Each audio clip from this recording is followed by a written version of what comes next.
I work with Kathy in 4th, 5th, and 6th grade, and it's every Tuesday we do go out for trips, and we also add on several trips a year that are longer. And this last week we just went to San Francisco and stayed in an international youth hostel. We forget what we have. Sometimes we're so used to the kids that we're with. And there we saw people from several different countries, and it was such a nice reminder of what it is that we're really doing.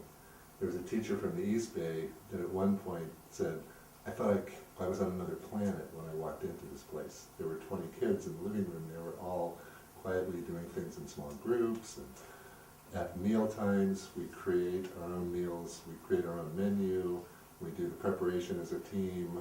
When we're there, we have a schedule, and always are working as a team with other people to learn how to keep the kitchen clean, how to replace things where they go, has become natural for us. We can walk across the Golden Gate Bridge, which is very high content. The noise and the wind and cars being within a couple of feet of you going 50 miles an hour.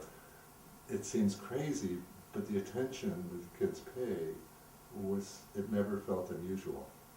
They had a wonderful experience. We go to the Exploratorium with 1,000 people in it. Normally a teacher would be terrified of someone's going to get lost or wander away. The kids understand how to be in the world. For us to be able to travel like that and have those experiences is amazing.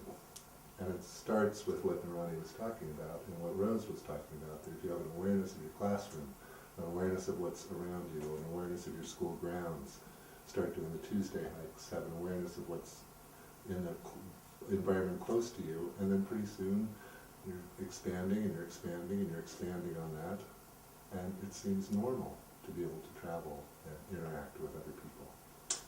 And I think it's a blessing to be able to work with these kids. So. To add on similarly with what Kathy was saying, I have little ones, and so we don't go on the same kinds of outings and all, but as soon as the weather gets nice, we do spend a fair amount of time outside, and thinking of the physical environment, just being outside, just being in nature.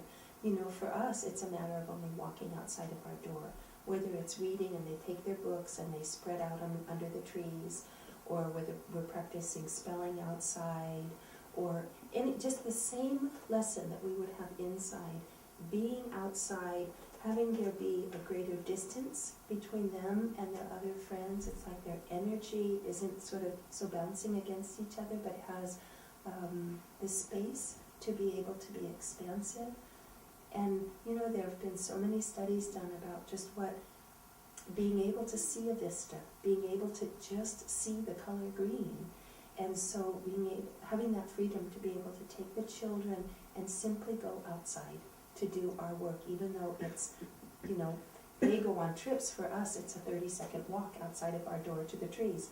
But nonetheless, that change of the environment, being outside in fresh air and sunshine amongst the beauty of nature, is a beautiful experience for the children and really enhances their learning a lot. My name's Hashi, and I'm preschool teacher, and probably I do spend a lot of time in my classroom making the physical plane just work, especially for 3-year-olds when they come in. They think less about friends at that age than more about the toys and the things that are on the shelf. And in order to sort of make it a successful experience for the kids, I really work at making the physical environment neat and tidy. And if we're not ready for a lesson in sharing, I make sure that I have 8 binoculars, and we don't need to share. But then there's times when we do it. As they get older, though, they begin to include their friends, the other 4-year-olds, the other 5-year-olds, and then the toys are secondary, and friends become very important. So spend a lot of time putting things away, straightening, changing, making something new or different, because they really relate to the world around them. There was one thing that I could never kind of make work, and that was we had a cash register, and everybody knows preschool, it's a fun thing to play store. And I thought, well, this is important, we've got to do this. But I would bring the cash register out, and it would bring out all the wrong qualities and never share and just get the money and run around. So it stayed in the closet. I don't bring it up. But what did work, we made money. We made circles. We cut it out, and then we could play store. It was just, I don't know, somehow making it relevant. But when I know that something isn't going to work, I really make sure that who's coming that day and that it fits. And of course, as people were saying earlier, going outside at that age is half the battle just walking. And the preschoolers we walk a mile, we can walk 2 miles, and they don't notice. It's just taking in the beauty outside. And this year I'm teaching 3rd and 4th grade, but I wanted to start off with agreeing with Hashi that the biggest challenge in an outdoor classroom is being able to walk. And so usually in September, no matter what age I start with, if it's the 2nd grade or 5th grade, I start them out walking a mile. And it will be, just as she described, no matter the age, it's the enticement and what's behind or around the next corner, what's at the puddle pond or what's at the turtle pond, what's blooming, to entice them to forget about their body. But that's really becomes the key on your larger outings. And just as John and Kathy, I'd start them out with a larger trip in the spring and in September and the beginning of the year, and try to match the trip to their skill level. And my favorite trip that I've had so far was with the 3rd and 4th grade class. We went to Yosemite, and they hiked 3.5 miles in, which and up at 10,000 feet was a challenge for the 3rd graders, but it was also a challenge for their parents.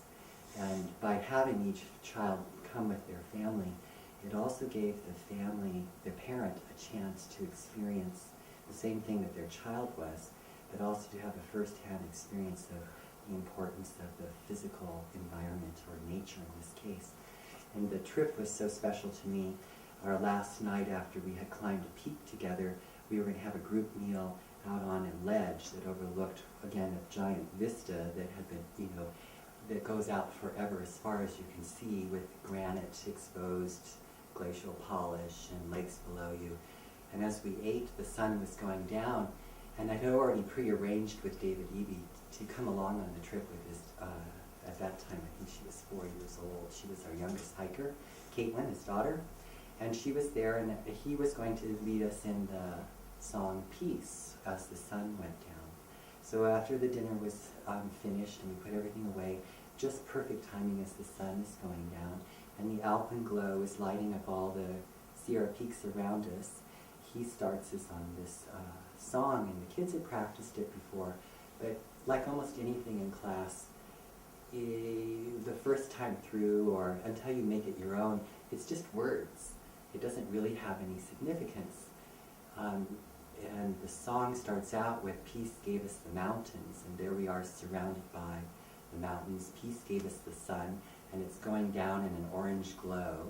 And nightly when starlight enfolds us, and the stars are coming out. And it was remarkable to see not only the children, the students, immediately tune into the song and their environment around them, but the parents, who come from all different walks of life, heard their children singing the song and realized that what the children were singing was being enacted all around them. And it brought us all together in a very, very still, calm state. And at the end of the song, no one moved. It was remarkable to see child and parent together as a family unit, watching and enjoying what was happening around them. It was a very special moment.